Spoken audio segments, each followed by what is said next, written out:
اعلیٰ حضرت رحمت اللہ نے اس ترتیب سے دین کی تشریحات فرمائیں، اس مزے سے دین سمجھایا، اور ان کو نہ سمجھانا بڑا ہوتا تھا۔ چونکہ میرا پسندیدہ موضوع ہے اعلیٰ حضرت پہ بات کرنا، اب میں کون کون سی بات چھیڑوں اور کون کون سی چھوڑوں، آپ ذرا غور کریں۔ ان کو بات منوانی بھی آتی تھی۔ اعلیٰ حضرت کا فتویٰ ہے کہ جمعے کی دوسری اذان جو ہے وہ خطیب کے سامنے کھڑے ہو کے نہیں دینی چاہیے، باہر دروازے پہ دینی چاہیے۔ اعلیٰ حضرت رحمت اللہ علیہ جبل پور چلے گئے، سفر تھا، وہاں آپ کے 2 خلفاء تھے، باپ بیٹا، مولانا عبدالسلام بھی خلیفہ تھے، مفتی برہان اللہ ان کے بیٹے وہ بھی خلیفہ تھے۔ فاضل بریلوی جب وہاں پہنچے عالم وہ نہیں ہوتا کہ جو بات لچھے دار تقریر کر کے تو گزر جائے، عالم وہ ہوتا ہے جس کو بات کرنی بھی آتی ہو اور ذہن میں اتارنی بھی آتی ہو۔ وہ شخص ہے جو پختہ علم رکھتا ہو، اسے پتا ہو کہ کس حکمت کے ساتھ لوگوں کو بات سمجھانی ہے۔ کلم الناس علی قدر عقولہم، اگرچہ مدرسین کی بھی بڑی بات ہے، لیکن ٹھہر ٹھہر کر طریقے سے پیار سے ہمارے بزرگ سمجھاتے تھے۔ اعلیٰ حضرت سے وہاں کسی نے پوچھا جی جمعے کی دوسری اذان کہاں پڑھنی چاہیے، تو اعلیٰ حضرت فرمانے لگے باہر پڑھنی چاہیے۔ آپ نے وہ فتویٰ دے دیا، وہاں جناب لڑائی شروع ہو گئی۔ وہاں لوگوں نے کہہ دیا جناب ہمارے ہاں 40 سال سے ہو رہی ہے، کسی نے کہا 35 سال سے۔ اعلیٰ حضرت فرمانے لگے دین تجربے سے نہیں آتا، دین علم سے آتا ہے۔ یعنی 40 سال تجربہ ہو گیا تو اس کا مطلب ہے آپ عالم ہو گئے۔ دین کا تعلق تجربے سے وہ علم سے ہے۔ وہ بحث ہو گئی۔ اعلیٰ حضرت انگریز کی عدالت نہیں جاتے تھے، فرماتے تھے عدالت تو وہ ہوتی ہے جہاں عدل ہوتا ہے، آپ اس کو کچہری کہتے تھے، عدالت کہتے ہی نہیں تھے، اور کبھی گئے ہی نہیں تھے۔ انہوں نے مقدمہ کرا دیا اعلیٰ حضرت پہ، پرچہ کٹوا دیا جی مولانا نے فساد کرا دیا۔ اب وہ جج مسلمان تھا، اس نے ریڈ کر لیا، وہ جو نائب قاصد نہیں، وہ ادری جس کو کہتے ہیں آوازیں دیتا ہے، فلاں بن فلاں حاضر ہو، وہ اعلیٰ حضرت کا مرید تھا۔ آپ نے اسے بلا کے تو ساری بات سمجھا دی، وہ سمجھ گیا کرنا کیا ہے۔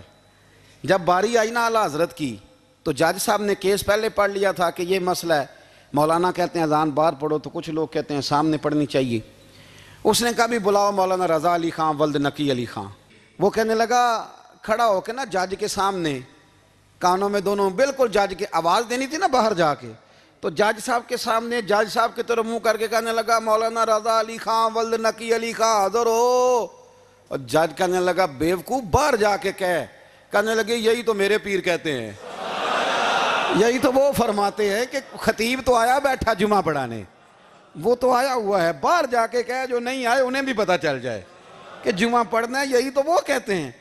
وہ جج کہنے لگا مولانا کو آنے کی ضرورت نہیں، وہ جو بھی کہہ رہے ہیں ٹھیک ہی کہہ رہے ہیں، وہ ٹھیک کہہ رہے ہیں جو بھی کہہ رہے ہیں۔ انہوں نے فکری طور پر لوگوں کی تربیت کی، انہیں بات سمجھانے۔ ایک مولانا نے کہہ دیا کہ نبی پاک صلی اللہ علیہ وسلم کو تو غیب کا علم ہی نہیں، تو اعلیٰ حضرت فرمانے لگے تو بتا اگر نہ ہو حضور کو غیب کا علم تو تیرا کیا فائدہ ہے؟ سوچنے کی بات ہے نا بھائی، کوئی اختلاف نہیں، لیکن کسی کا کیا نقصان ہے اگر اللہ اپنے نبی کو غیب کے خزانوں کی چابیاں دے؟ ہے کسی کا نقصان؟ عجیب فلسفہ ہے نا۔ میں سفر کرتا رہتا ہوں تو بچے میپ لگا لیتے ہیں، اس کو غیب ہے کدھر جانا ہے کدھر نہیں جانا، لے جاتا ہے کہ نہیں، لیفٹ ہو جاؤ رائٹ ہو جاؤ، کس نے بتایا اسے؟ اس کی بات ماننا اسلام کے کفر۔ اللہ اکبر، الجھ گئی نا بات۔ پھر وہ بتاتا ہے کہ آپ 5 گھنٹے 4 منٹ میں فلان جگہ پہنچ جائیں گے، تو اتنی دیر میں بندہ پہنچ جاتا ہے این ٹائم پہ، تو یہ بات ماننا اسلام کے کفر۔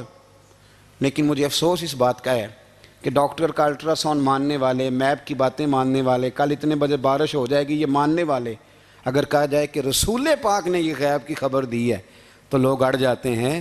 اعلیٰ حضرت فرماتے ہیں یوں نہ کرو جسے کوئی سائنسدان پڑھائے، اگر وہ بہت ساری باتیں بتا سکتا ہے تو جسے رب رحمان پڑھائے۔ الرحمن علم القرآن خلق الانسان۔ میں تم بات ہی نہیں مانتے؟ فاضل بریلوی نے الدولت المکیہ پوری کتاب لکھی ہے، اور آپ فرماتے ہیں اللہ نے سب سے زیادہ غیب کی خزانوں کی چابیاں اپنے نبی کو عطا فرمائی ہے۔ تو آپ نے ہر محاذ پر حضور کی شانیں بیان فرمائی، نبی پاک کی عظمتوں کے تذکرے کیے۔ آپ نے فرمایا کہ اولیاء اللہ، صوفیاء، بزرگ، ان پر تنقید نہ کرو۔ ہمارا آج مزاج بن گیا ہے، میں اکثر کہتا ہوں کہ لوگوں کا ذائقہ خراب ہو گیا ہے۔ یہ جو لوگ کہتے ہیں نا نماز میں دل نہیں لگتا، محفل میں سرور نہیں آتا، ہم جب اینک تنقید کی لگا کے جاتے ہیں تو کیسے مزہ آئے گا جب ہم سامنے والے کو اچھا ہی نہیں سمجھ رہے؟ سب سے اچھے ہم خود ہیں۔ میں اکثر کہا کرتا ہوں کہ جب تک ہم تھوڑا سا نیچے بیٹھ کے اوپر نہیں نہ دیکھتے، بندے ہمیں بڑے نظر نہیں آئیں گے، چھوٹے چھوٹے نظر آئیں گے۔ ہم ہمیشہ اوپر کھڑے ہو کے نیچے دیکھتے ہیں۔ مہربانی فرمائیں۔ بڑی شاندار بات لکھی اعلیٰ حضرت بریلوی نے ملفوظات شریف میں۔ آپ فرماتے ہیں 2 بڑے زبردست قاری تھے، تلفظ اچھا ہی ہونا چاہیے، لیکن اس کا یہ مطلب نہیں کہ پھر آپ سب پہ تنقید ہی کرتے رہیں۔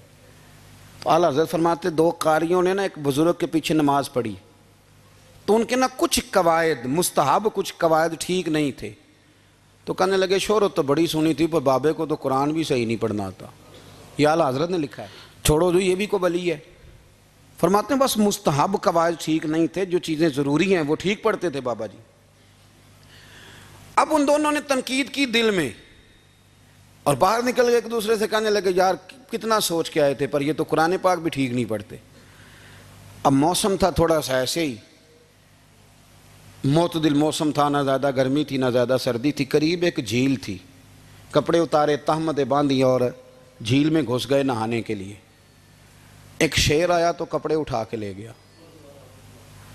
اب بندہ پانی میں کتنی کو دیر رہ سکتا ہے؟ موسم بھی معتدل تھا، بڑی گرمی میں بھی بندہ زیادہ نہیں رہ سکتا، ٹھٹھرنے لگے، پریشان ہو گئے، کانپنے لگے، جائیں تو کدھر جائیں، بڑے پریشان۔ اب شیر بیٹھا ہے سامنے اور پہاڑی کے اوپر وہ بیٹھا کپڑے لے کے۔ اعلیٰ حضرت فاضل بریلوی رحمۃ اللہ تعالیٰ علیہ فرماتے ہیں کسی نے جا کے بزرگوں کو بتایا کہ وہ آپ کے مہمانوں کے کپڑے لے گیا شیر، تو ٹھٹھر رہے۔ وہ بزرگ آئے اور آ کے نا تو شیر کو آواز دی، اللہ ہر مشکل دی کنجی یارو ہاتھ مرداں دے آئی۔ شیر کو آواز دی، کہنے لگے ادھر آئے نا۔ وہ آیا تو ایک تھپکی دی۔ فاضل بریلوی نے حقوق والدین پہ لکھا، حقوق اولاد پہ لکھا، استاد کے حقوق پہ لکھا، شاگرد کے حقوق پہ لکھا۔ اعلیٰ حضرت نے پڑوسیوں کے حقوق پہ لکھا۔ فاضل بریلوی رحمۃ اللہ نے پیر اور مرید کے حقوق پہ لکھا۔ اعلیٰ حضرت نے شرطیں بیان کی مرید کس کا ہونا ہے، شرائط۔ فرمایا سب سے پہلے 4 شرطیں دیکھو پھر بیعت کرنا۔ پہلی بات یہ کہ وہ بندہ اتنا عالم ہے کہ ضرورت کے مسئلے بتا سکے، جاہل کی بیعت جائز نہیں۔ اور دوسرے نمبر پہ فرمایا یہ بھی دیکھو کہ اعلانیہ گناہ تو نہیں کرتا، ظاہری طور پر شریعت کا پابند ہے۔ تیسرے نمبر پر یہ دیکھو اس کا سلسلہ متصل ہے، باقاعدہ کسی سے مرید ہوا ہے، سلسلہ اوپر تک صحیح چل رہا ہے۔ اور فرمایا چوتھا یہ ضرور یاد رکھنا کہ خلیفہ مجاز ہو، کسی شیخ کامل نے اسے اجازت بھی اپنی مرضی سے نہ بن کے بیٹھ گیا ہو کہ مجھے تویز مل گئے ہیں، یہ نہ ہو۔ فرمایا ان چیزوں کو دیکھو اور پھر پوری پابندیاں لگائیں۔ کسی نے پوچھا پیر اور مریدنی کا پردہ ہے؟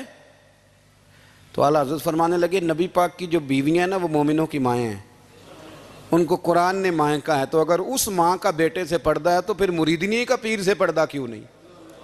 فرمایا واجب ہے مریدنی کے لیے پیر سے پردہ کرنا، واجب ہے۔ آپ کو ایک بزرگ تھے، انہوں نے اپنے ہاں جلسے پہ بلایا، جب آپ پہنچے تو وہ عورتوں کو ننگے منہ تعویذ دے رہے تھے۔ آپ نے دور سے دیکھا تو واپس آ گئے۔ وہ دوڑے پیچھے، کہنے لگے مولانا کچھ تو خیال کریں، لوگ کیا سوچیں گے، ایسے چلے گئے۔ تو آپ فرمانے لگے شاہ جی آپ نبی پاک کی شریعت کا خیال نہ کریں تو میں آپ کا خیال کروں؟ شریعت اسلامیہ کا خیال نہیں کر رہے، بے پردہ عورتوں میں بیٹھے ہو۔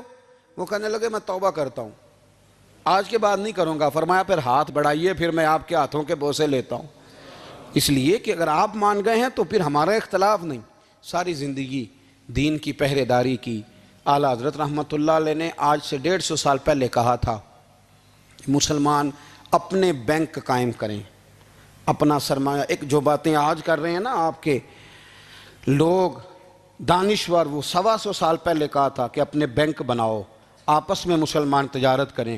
فرمایا اپنا پیسہ ایک دوسرے پر خرچ کرو، غریبوں کو وظائف دو، وہ سارے طریقے اپناؤ جو صحابہ نے اور محبوب کریم نے ہمیں عطا فرمائے۔ مسلمانوں کی فلاح پر انہوں نے بڑا کام کیا۔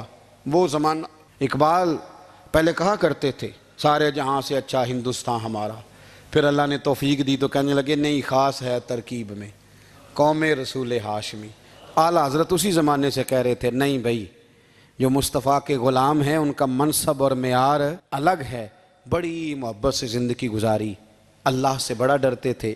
سید ایوب علی رضوی صاحب آپ کے خلیفہ ہیں، وہ کہتے ہیں ایک چھوٹا سا بچہ صبح صبح آ گیا، کہنے لگا حضور آپ کی کل دعوت کرنی آ جائیں گے؟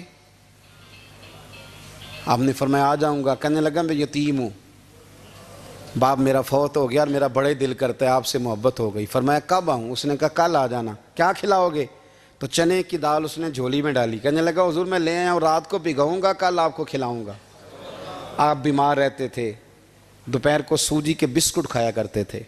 سید صاحب کہتے ہیں جب وہ جانے لگا تو اعلیٰ حضرت فرمانے لگے اگر اجازت دو تو ایک بندہ ساتھ لے آؤں. کہنے لگا لے آؤ. فرماتے ہیں اس کے گھر گئے تو اندر بیٹھنے کی جگہ بھی نہیں تھی. 1000 کتاب کے مصنف، لاکھوں کروڑوں مریدوں کے پیر، امت مسلمہ کتنے بڑے لیڈر. کہتے ہیں اس نے نا باہر گلی کے باہر دروازے کے باہر چٹائی بچھا دی. کہنے لگا حضور اندر جگہ نہیں ہے، میری اماں ہے اور آپ عورتوں سے بڑا پردہ کرتے ہیں. اعلیٰ حضرت باہر بیٹھ گئے زمین پہ. اس کو کہتے ہیں لاجپال پیر. باہر بیٹھ گئے. وہ چنے کی دال لایا اور باجرے کی موٹی روٹیاں. آپ کو تکلیف رہتی تھی پیٹ میں، آپ وہ چیزیں استعمال نہیں کرتے تھے، پر 1.5 روٹی کھائی. کھانے کے بعد کہا جائیں. کہنے لگا نہیں میری اماں آگ جلا رہی ہے، چائے پی کے جانا. وہ چائے آئی. جو بندہ سڑک سے گزرتا حضور جہاں بیٹھنے فرمایا جاؤ کام کرو، دعوت ہماری ہے تمہاری نہیں، جاؤ اپنا کام کرو. وہاں بیٹھ کے کھانا کھایا. جب واپس نکلے تو اس بچے نے اجازت دی جائیے. واپس آئے تو کچھ چہرے پہ کمزوری کے آثار تھے، کچھ تکلیف پیٹ میں شروع ہو گئی. سید صاحب کہنے لگے حضور آپ نے کیا کیا؟ بیمار ہو جائیں گے. فرمانے لگے ایوب علی یار بیماری تو ٹھیک ہو جائے گی، پر تو نے دیکھا نہیں یتیم کا دل کتنا راضی ہو گیا ہے، کتنا راضی ہو گیا اس کا دل، کتنا وہ خوش ہوا ہے. اور فرمایا جب یتیم راضی ہوتا ہے تو اللہ بھی راضی ہوتا ہے، اللہ کے نبی بھی راضی ہوتے ہیں. بڑی پرہیزگاری والی زندگی گزاری. 3 باتیں ان کی زندگی کا اصول تھا. ایک فرماتے تھے تمسک بالدین کرو، مضبوطی کے ساتھ دین کو پکڑ لو. اور دوسرا فرماتے تھے جو اللہ رسول کے دشمن ہیں ان سے ہمیشہ بچو، جو ذرا بھی کہیں بے ادبی کرے اس سے پرہیز کرو. اور تیسرے نمبر پہ فرماتے تھے اگر سکھ ہی جینا چاہتے ہو تو عشق رسول میں جینا سیکھو، ورنہ دنیا سے تو پیار ہو ہی جائے گا، دولت سے تو ہو ہی جائے گا، محبوب سے کرو گے تو زندگی سکھی ہو جائے گی. اللہ ہمیں ان کے فیضان سے فیض یاب فرمائے.